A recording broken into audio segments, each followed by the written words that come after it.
All right, so the first question is, what is the most common form of bullying that you have seen going on in schools? I definitely see a lot of gossiping and I guess taunting between students with whether it's putting them down or leaving them out, especially in the older grades. But it's more of the verbal bullying that happens, if any. And then at what grade do you see the most amount of bullying take place? I feel like maybe the older grades, as they approach they're trying to get more mature and going through puberty and all that. So maybe 5th grade, but I mean it definitely happens throughout 3rd, 4th, 5th as they're starting to find their cliques and their different peer groups.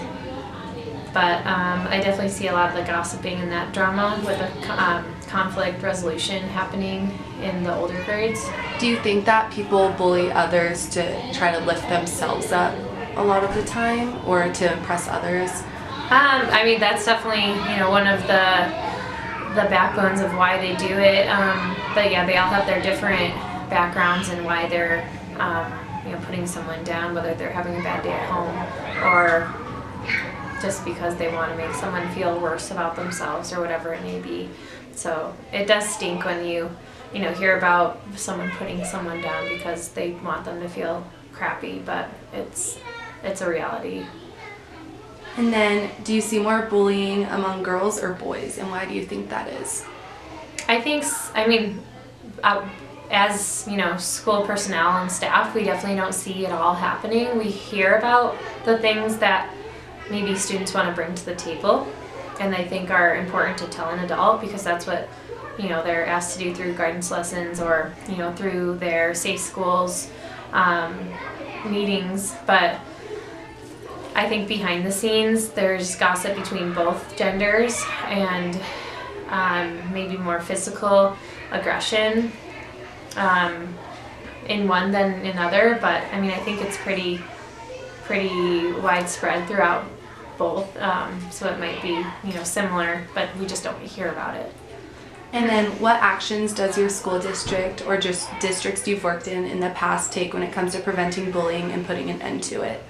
We work on PBIS, so positive behavioral interventions throughout the school, and then we work on social emotional learning in the classroom, talking about your feelings, talking about what you enjoy doing, making sure that students know how to use different things like iMessages, telling the other person how they feel, or using stop steps, telling the other person to stop when something's bugging them.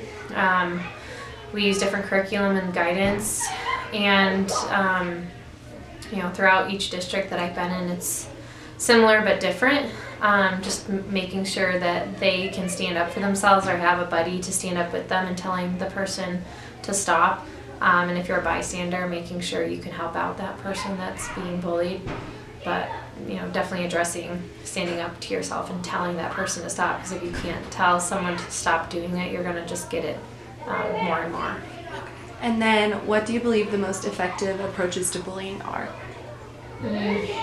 I think this year we worked a lot on kindness and coming with those positive words and those positive approaches of how can we be a neighbor, how can we do kind things for one another.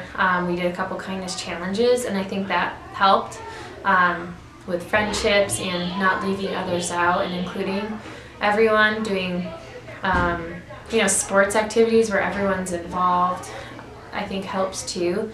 And if you see someone being left out, inviting them to play. So I think those preventative measures definitely help throughout the school. Awesome. And that was actually it. So that was All right. fantastic. Yeah, that was awesome. Thank you.